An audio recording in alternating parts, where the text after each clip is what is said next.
तो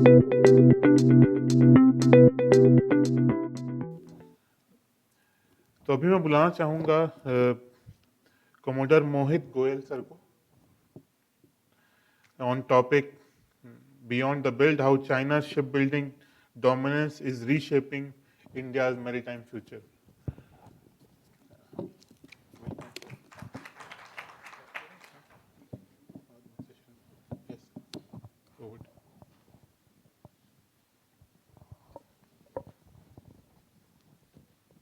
Can I have the presentation, please?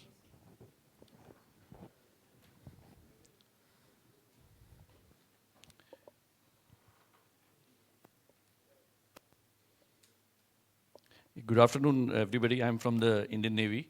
And to give you a perspective that what is the importance of seas, my presentation will cover a little bit of geostrategy, where are we, and what is China doing.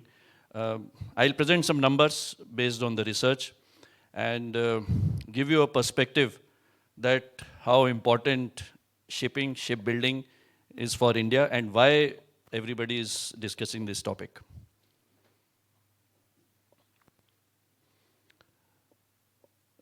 Most of you have seen probably shipbuilding from a perspective of as a commercial thing or a transport problem.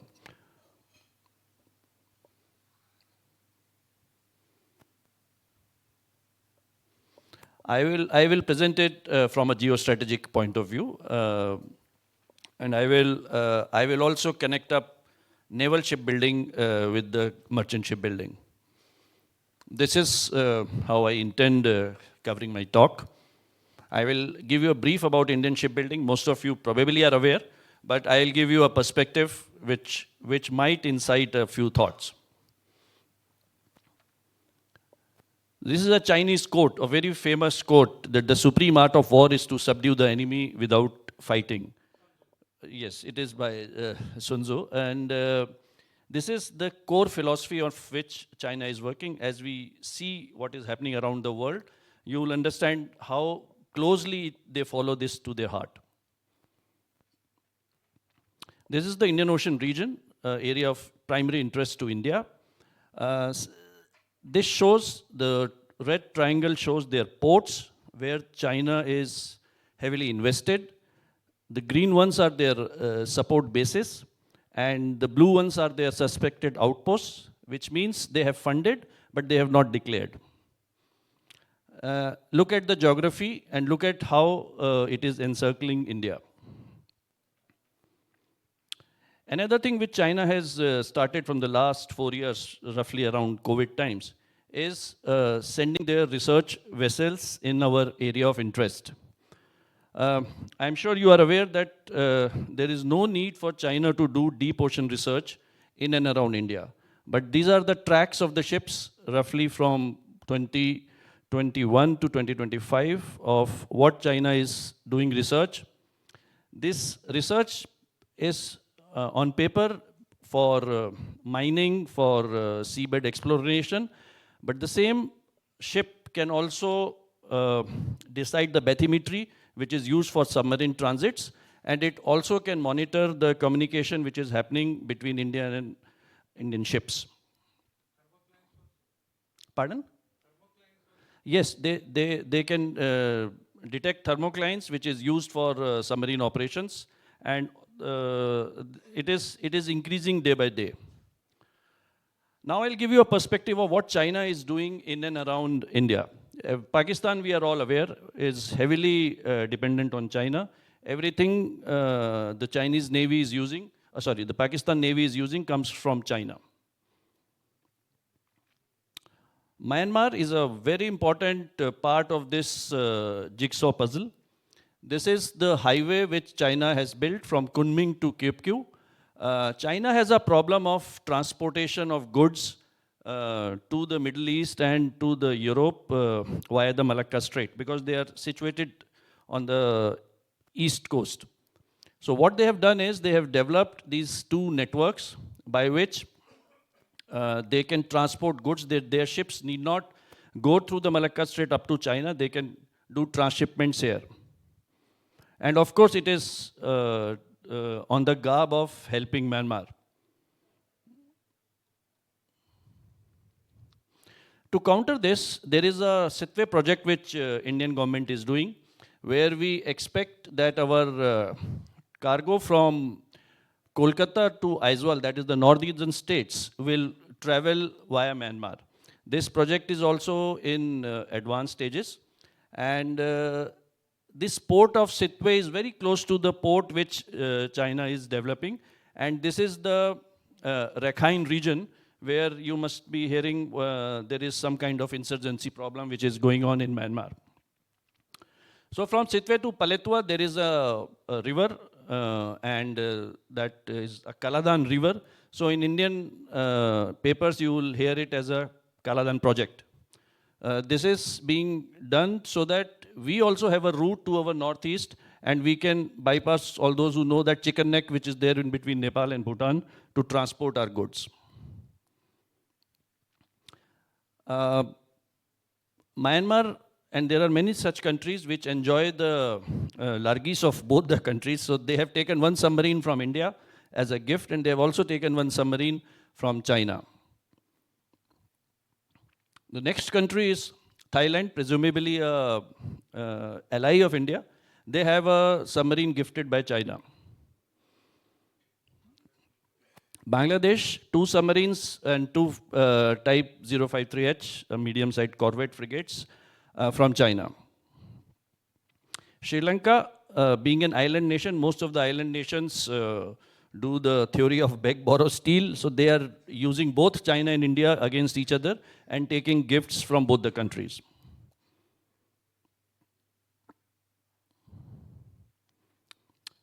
Tanzania, 2 ships from China.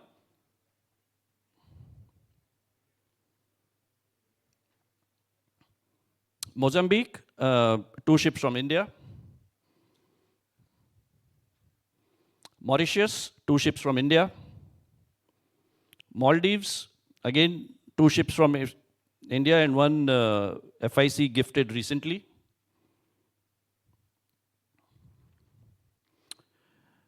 To understand what is happening around the world, we cannot ignore now the Hormuz crisis which has happened.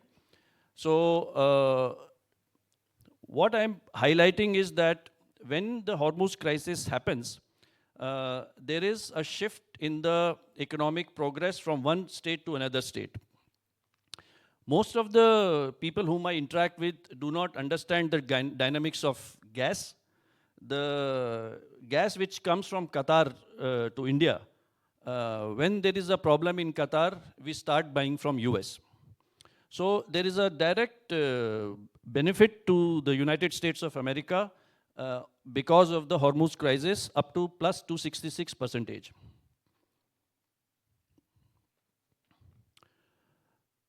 So the next point of concern to India is Bab el Mandeb. Most of you have, I'm sure you have heard this strait. So this is the next strait which is in discussion. From there, not much of imports come to India, but a large amount of exports of India travel to Europe and US from this strait, which is basically the entrance to the Suez Canal. And if anything happens here, your exports will start getting affected.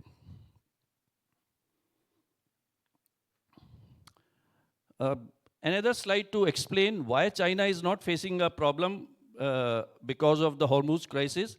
You look on the right side and see that they import their 30% of gas from Australia.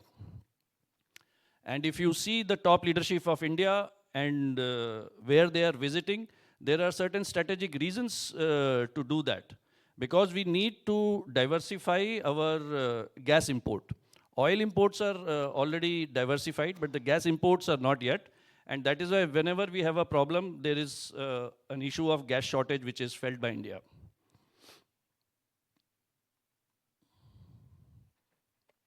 But the Strait of Hormuz also creates an economic advantage for certain industry in India.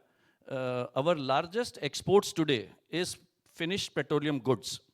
So as soon as the crude prices shoot up, the finished product prices also shoot up. And you are all aware that we are one of the largest refineries in the world. And Reliance, Nayara, MRPL, and BPCL, they start gaining in hard cash terms as soon as the crisis starts or the crisis continues. So we should understand these dynamics, that when there is a war or when there is a conflict going on, there is an economical advantage to a certain industry or a certain section. To give you, now I'll give you a brief idea of the shipbuilding scenario. As you are aware, China leads the world today in shipbuilding. And the rest of the world, if you remove the East Asian countries of China, Japan, and South Korea, is 7%. So our slice is inside that 7%. And so there is a level, a huge difference between what China is building. We will come to see in another slide, and where we are today. So this is a snapshot which gives you an idea of what is India and where is China. The commercial shipbuilding is completely dominated by the East Asian countries up to the level of 94%. And as far as the ports go, even somebody said Sagarmala has not fructified. It's one of the very important things, that our ports are not handling the cargo. Our ports are not even handling the cargo, which the final destination is India. Shipbuilding capacity, what China is to the world, Gujarat is to India, and it is the future where the shipbuilding will take place. 58% of India's shipbuilding capacity today exists in Gujarat. Very surprisingly, there is nil shipbuilding capacity at Odisha, which is having a long sea coast. Maharashtra, we feel that we are sitting in Maharashtra, that we are doing a lot of shipbuilding. It is only 6% capacity we have got as on date. Now this is another interesting slide, that how much shipbuilding we are doing for our own self. So 95% of Indian ships are imported, and China makes about 90% of their own ships. So when we are talking of improving the shipbuilding, the first thing is that we have to buy our own ships. That is also not happening. I'll show you another slide on that. These are the proposed shipbuilding clusters. We have seen this. This is the part of government's vision for 2030, which is now translated into 2047. It requires billions of dollars of investments. Some steps have been started, some funds have been allocated. We have to see how they progress.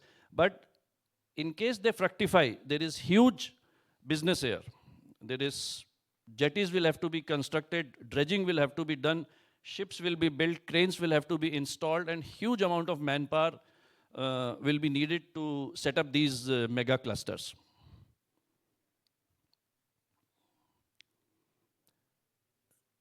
This is an important data published by our own government, that why Indian shipbuilding is costlier than China. So one common perception is that Indian labor is cheap, that is true. But when we compare the productivity, our productivity is one of the lowest in the world, which means that what we are able to produce in an 8-hour shift, China is able to produce much more. And when you rank this net labor cost, we are almost double of China. The net labor cost of China is 300, while ours is 620, and obviously more than both Korea and Japan.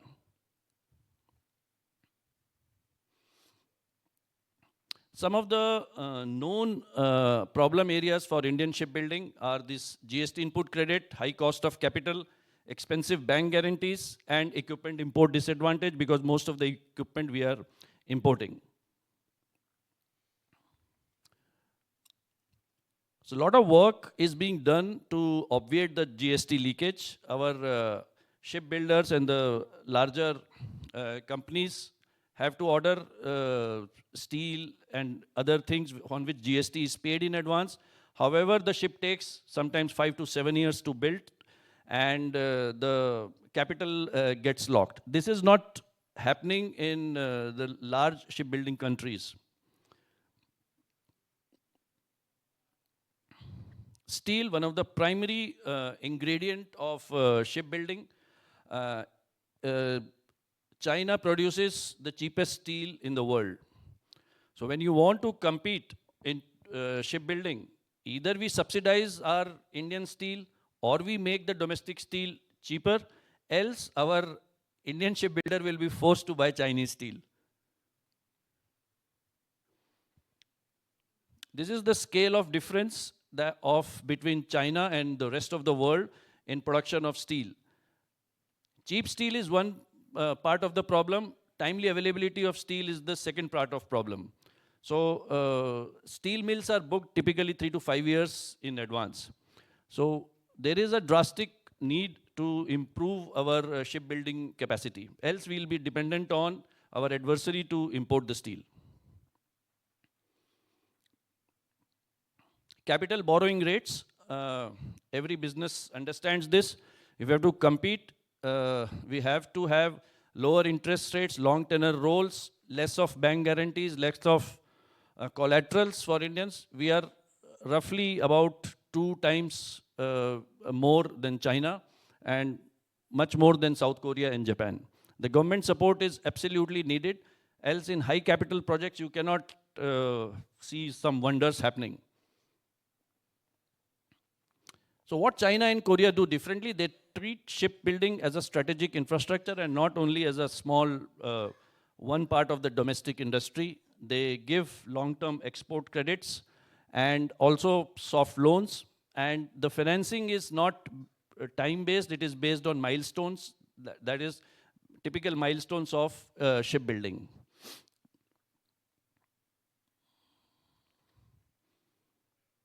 So on every front, whether it is steel, labor, financing cost, and overall efficiency, as on date, China beats us. These are the 4 pillars of Indian government on which we are hoping to become the 5th largest nation in shipbuilding. And I don't want to go into these details. We can read about these documents.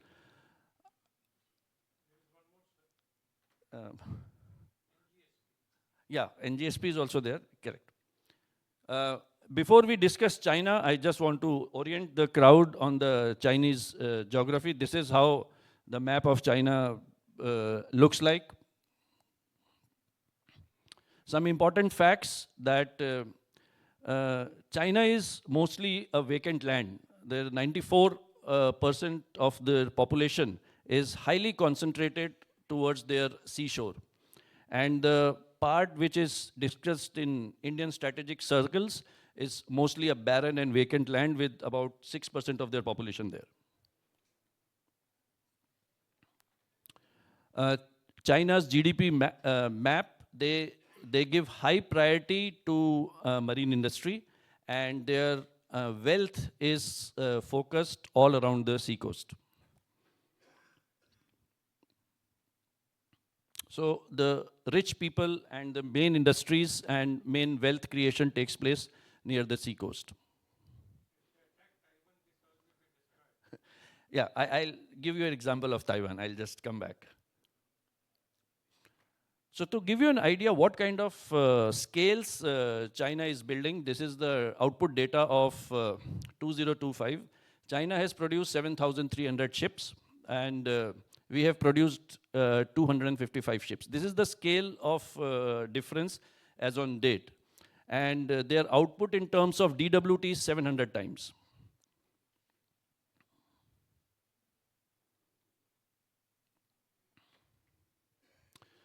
The capacity, there is a huge capacity difference as we see today. We have about 40 plus dry docks in India, which is the key parameter which decides how many ships can you build concurrently. China has about 140 plus. The Goliath cranes, which is required to lift the sections of a ship, that also decides how fast can you build a ship. That means how big a ship you can build when it is not in water. So we have the highest capacity as 600 tons, and China today has a crane of 20,000 tons.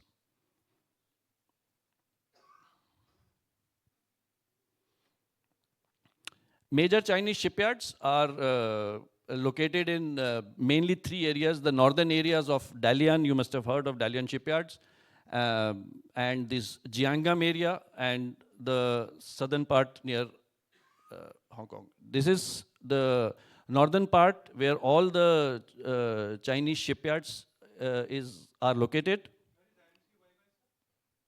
Sorry, sir? No, I'm not aware.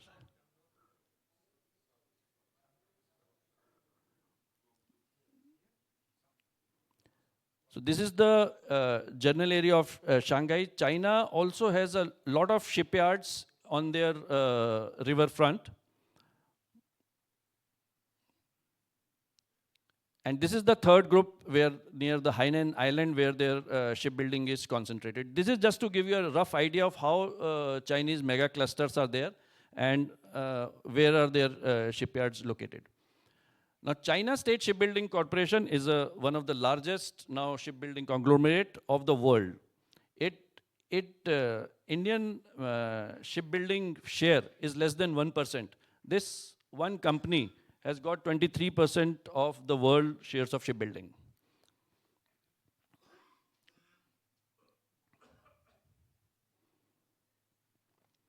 So they have I have culled down into three basic parameters: subsidies, military civil fusion, and state-backed financing. That's what China is doing.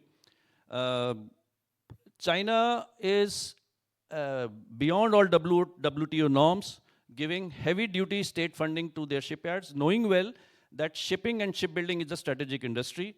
They directly give about 4 to 25% of subsidies, and there are a lot of hidden subsidies which sometimes amount to 75% to 100% in some of their shipbuilding projects. As we are all aware, they don't publish their data too much on open source, and their even balance sheets are also not very clear, which WTO requires. But this is what the various studies shows, that there are a lot of hidden subsidies in the Chinese shipbuilding. One very important thing and very important distinct difference in Chinese shipbuilding is their military civil fusion, in which they build naval ships and the commercial ships together, and the commercial ships give money to the China to build their naval ships. So I'll give you two examples which will show you how money making and geostrategy run hand in hand. This is the example I was mentioning of Taiwan. We all feel that Taiwan is the stark, enemy of China, and one day China is going to take over Taiwan. But look at the company called Evergreen. This is one of the largest shipping company of Taiwan, and most of their orders, 53% of their orders, are on Chinese shipyards. So our analysis says that indirectly Taiwan is assisting China in building a large navy. Yeah, so public show of, I'll come to that. You see, what is India doing? This is the headline from an Indian newspaper. Okay, despite all kinds of documents published by Indian government and our vision, the last two biggest orders of Indian shipbuilding have been placed on China. So that is on ground. We are presenting that this is what on date is happening. So they have economies of scale, they have state support, and they have a very, very robust supply chain. From the nut bolt to the processor which is used for their navigation system, everything gets built in China and within, say, 100 kilometers of the shipyard.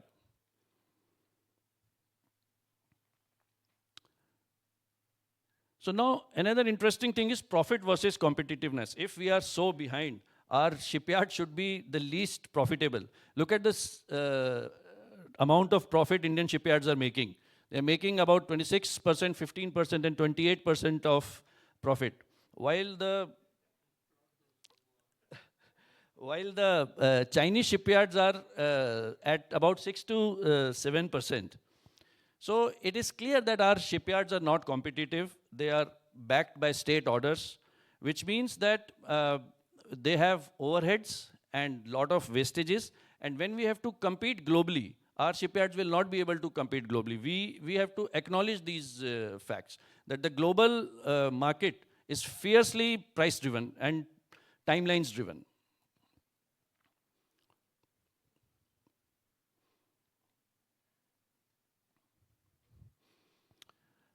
So why our shipyards are making so much of profit? Because they are Indian Navy and Indian Coast Guard is giving them orders, and since it is money going from one pocket to the another pocket, they are inefficient in a certain way, and they will not be able to compete in the global market.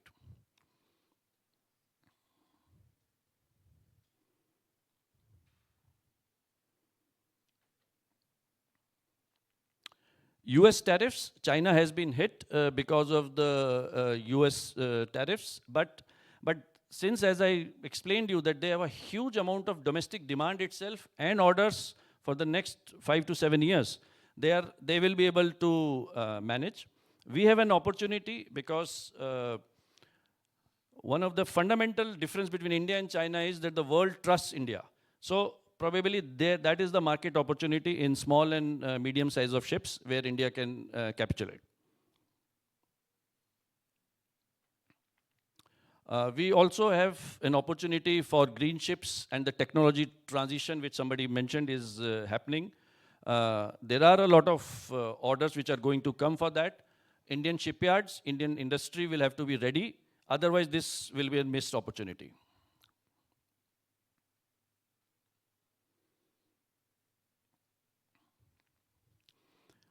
This is what we feel, that these kind of percentages of orders are likely to be available. We have an opportunity on auxiliary vessels, MROs, and of selected merchant vessels. Some tie-ups have recently happened with the Korean shipyards, with US Navy on these front. However, our shipyards are not fully geared up to execute these orders.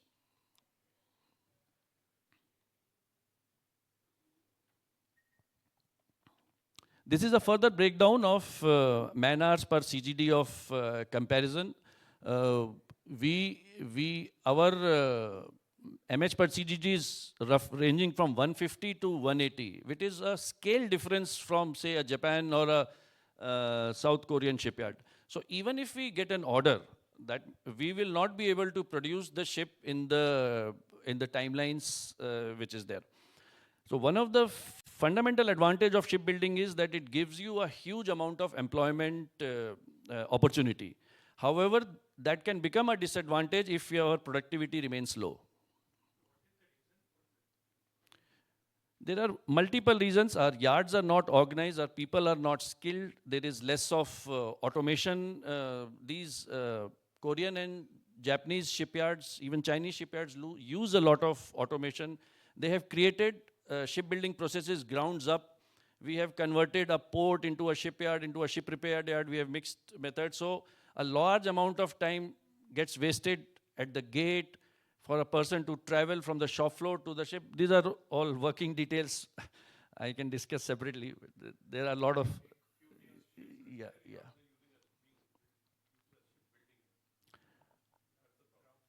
So there are certain policy recommendations based on our research and our studies. That is, one is to grant infrastructure status to ships. This allows then long-term capital financing. Okay, sir. I think recently it has been announced. Yes. And we need more financing. All shipyards are struggling, especially the smaller shipyards are struggling. You must be aware that there are at least 10 to 12 smaller shipyards in India which are going through the liquidation phase. They are not able to sustain financially. And shipbuilding credit guarantee and insurance mechanisms, some work has started. We need to do more. We need to take it up with the banks, and we have to assure the banks that this will work. And align MDF with the long-term financing. A lot of work is being done on this front also. So I'll conclude by saying that our shipbuilding dreams are there. However, there is a lot to catch up. And if India has to become a shipbuilding nation, one of the key things India has to do is to be export ready. We need to export our ships, whether it is financed by Indian government in terms of gifting to smaller nations, or it is the orders are taken on competitive basis. Else, we do not have, as on date, the domestic demand to sustain our shipyards. With that, I'll finish, sir. Thank you.